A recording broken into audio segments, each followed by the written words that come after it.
शपथ, मंत्री जी की शपथ, तो वो आपको शपथ खवा करके दी जा रही, उस कर्तव्य पे चलिए तो आपकी साधना बन जाएगी, समाज सेवा साधना बन जाएगी, वही भगवान की प्राप्ति का हेतु करा देगी।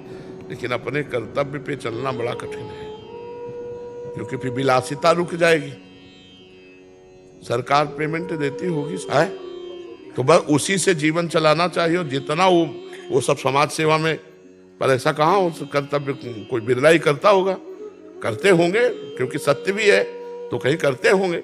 लेकिन जैसे कभी कभी पकड़ में आते हैं कि उनके यहाँ इतना करोड़ रुपया निकला, इतना, तो सरकार का दिया हुआ तो नहीं है पेमेंट, तो कहीं ना कहीं भ्रष्टाचार महाराज जी चरम सीमा पे है महाराज जी। हाँ, तो फिर अब क्या, फिर वो कर्तव्य थोड़ी होता है, वो तो फिर मतलब सब ऐसे ही है, खाओ पियो मर जाओ पशु पक्षी की तरह। मनुष्य जीवन का जो लाभ है वो तो नहीं मिल पाएगा ना। लेकिन इसे कर्तव्य नहीं कहते। कर्तव्य तो कहते हैं कि सरकार के पैसे से जैसे आपको पेमेंट मिलती है, उसी से पानी पियो, उसी से भोजन पाओ और अपना पेट्रोल लगा के जाओ और फिर वहाँ काम करो आप। कोई किसी ने बोला कि हम करते हैं, बट कह रहे एक रीत बन गई है, उस रीति को कैसे तोड़ा जाए? हाँ, भ्रष्टाचार की रीति होती है, सत्य की कोई रीति नहीं है, भ्रष्टाचार की रीति होती है। बहुत ऐसा होता है महाराज। अब इन चीजों को तो हम धर्म नहीं मान सकते ना, सत्य तो नहीं मान सकते ना, इनको करे कोई भी करे। महाराज जी उस पैसे से जो व्यक्तिगत जिसने लिया उसका अहित होगा जीवन में उसके। अब हम तो है नहीं ना उनके पास, जीवन में वो कभी शांत नहीं हो सकता, कभी प्रसन्न नहीं हो सकता, कभी उद्वेग रहित नहीं हो सकता। तो उसके अंदर का विषय, बाहर तो उसको गाड़ी दिख रही है, बंगला दिख रहा है दूसरों। हाँ, अभी तो ब्याज है, मूल तो आगे मिलेगा ना। भगवान ने किस लिए तुम्हें भेजा था, क्या कर दिया तुम्हें, उसका भी तो दंड मिलेगा। महाराज जी मानसिक चिंताएं जो होती हैं, क्लेश होते हैं, ये भी दंड का आचरण का परिणाम होता है। भले प्रकट में नहीं दिख रहा, बट ये जो मानसिक चिंताएं हो रही हैं, बिल्कुल हमारी गलतियों का परिणाम ब्याज ही है, मूल तो दंड मिलेगा। भय, चिंता, शोक, उद्विग्नता, ये सब उसी का परिणाम होते हैं, उसी का परिणाम होते हैं। और बड़ी दुर्दशा होती है, बड़ी दुर्दशा, चाहे वो न्यायाधीश हो, चाहे कोई भी पदाधिकारी हो, यदि आप अपने कर्तव्य का पालन नहीं करते तो शोकित, चिंतित, परेशान एकदम। जब तक आचरण नहीं सुधारोगे, भजन नहीं करोगे, तब तक ठीक नहीं होगा। भजन करना अत्यंत आवश्यक है, तभी बुद्धि शुद्ध होगी। इस भजन सारथी सुजाना, भगवान राम जी ने कहा है, इस रथ का सारथी बुद्धि है। अगर बुद्धि शुद्ध करनी तो नाम जप करे, भजन करे, तभी बुद्धि शुद्ध होगी। रुपया से शांति नहीं मिलती, रुपया से आनंद नहीं मिलता, रुपया से सदगति नहीं होती। विमान थोड़ी खरीद लोगे जहां भगवान के यहाँ जाना है, तो रुपया धर्म पूर्वक कमाओ। देखो हमारे यहाँ 4 पुरुषार्थ हैं, धर्म, अर्थ, काम, मोक्ष। तो धर्म पहले है, अर्थ लेने के पहले देखो ये तुम्हारा धर्म है कि नहीं। अगर वो अधर्म युक्त है तो भाई हम नहीं लेंगे। बड़ी बड़ी मतलब व्यवस्थाएं हैं। ऐसा नहीं कि धर्मात्मा पुरुष गरीब होता है। चक्रवर्ती सम्राट महाराज अम्बरीश हैं, धर्मात्मा है। हाँ, ये जरूर है कि धर्मात्मा का साथ कम लोग देते हैं, बेईमानी का साथ बहुत लोग देते हैं। तो धर्मात्मा तो बिरले ही होते हैं।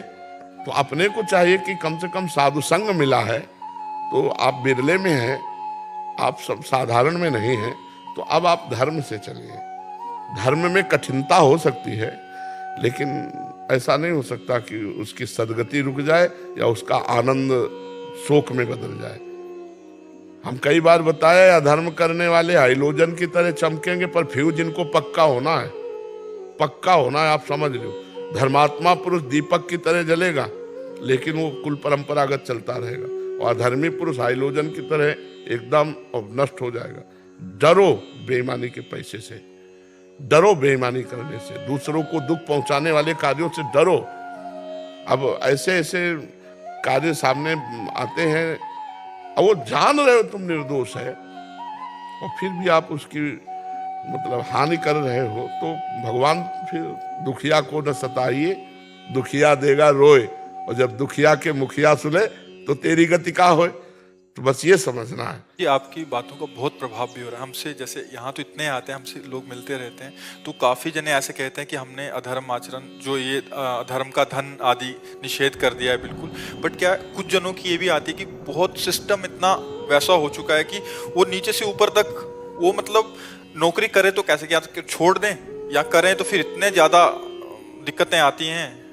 चलती चक्की देख के दिया कबीरा रोए, दो पाटन के बीच में साबित रहा न कोई।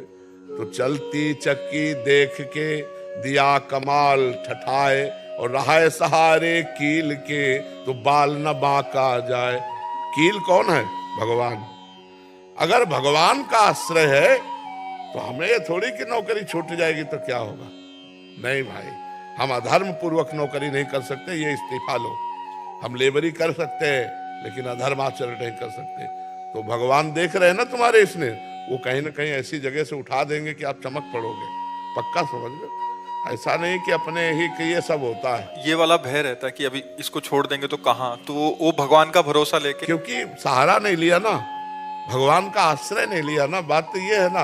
और भगवान का आश्रय है तो सब बात बन जाएगी। भगवान का आश्रय नहीं तब तो डर लगेगा ही। यार भैया परिवार चलाना, 4 रिश्तेदार नातेदार को देखना है, तो अब रुपया चाहिए। और जब ये सब चलता है तब फिर पता चलने लगता है कि पत्नी बीमार, बेटा ऐसा वो ऐसा, और इतना दिमागी सिस्टम परेशान कि अब उसको रास्ता नहीं मिलता। तो भाई चाहे जितना आचरण आपका अगर अपवित्र है तो अशांति, तो बिना भगवान के आश्रय के भजन के सुख शांति नहीं है। जो जितना अधर्म करेगा परिणाम में उसको दुख भोगना पड़ेगा। जो धर्म से चलेगा तो वर्तमान में दुखी हो सकता है, परिणाम में वो बड़ा आनंदित रहेगा।